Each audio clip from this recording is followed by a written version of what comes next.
how do you go about overcoming the barriers of finding time? I mean, have you been able to find any aspects of things that small little tidbits that work? Because I heard that Buffett reads like 1,000 pages a week. If I had to read 1,000 pages a week, I don't. I'm a slow reader in the first place, so it'd take me a long time to read 1,000 pages. But have you found any nuggets to help with that?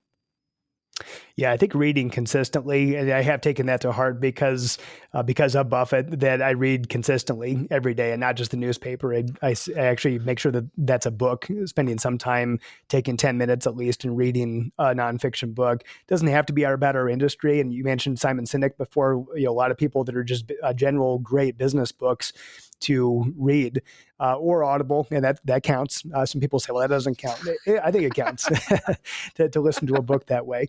But I think it's just having some consistency around it, because that knowledge does accumulate.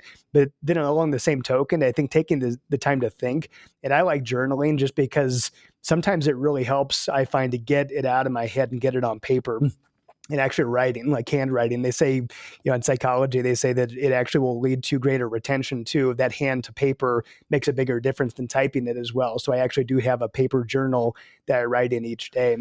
And one thing I adopted from Keith Cunningham, he's a great business strategist, but one thing I adopted from him is the concept of thinking time, and actually taking a set amount of time, setting a timer. So it takes discipline, clearly, because in these days we're so busy and running around and everything, Mhm. but taking the time, actually setting a timer for 10, 15, 20 minutes and coming up with a question or two that you're having a challenge with, whether it be your business, your life, could be anything, but actually taking the time to write down those one or two questions and then just free write on those. And it could be all the different solutions that could come up with those different questions or challenges. But it's interesting what comes out of those. Sometimes it's complete garbage, and that's fine.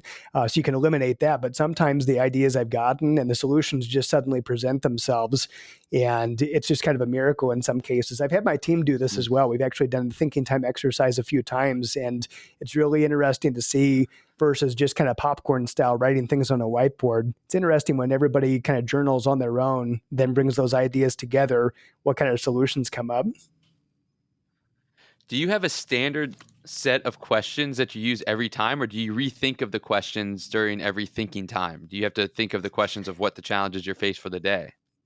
It's always different questions, and it is a plug for Keith Cunningham. I don't work for him, by the way, but he's just really good at this. In that he wrote a book a couple years ago called "The Road Less Stupid," and that was actually the premise of his whole book was about thinking time. And he has dozens of questions in there that are really thought provoking too. And you read some of those questions, and it's like, wow, that's so simple, but it's so profound. And again, I think it's something that we can translate into conversations with our clients too, because depending on the question that you ask, it could completely push somebody in a different direction and make people think about something that they hadn't thought of before. And people do get kind of caught up. And the reality is most of the time we don't change. We just kind of do what we're doing and are on a certain trajectory until that gets questioned. And when we actually have to sit and question something, then that could lead to a completely different decision.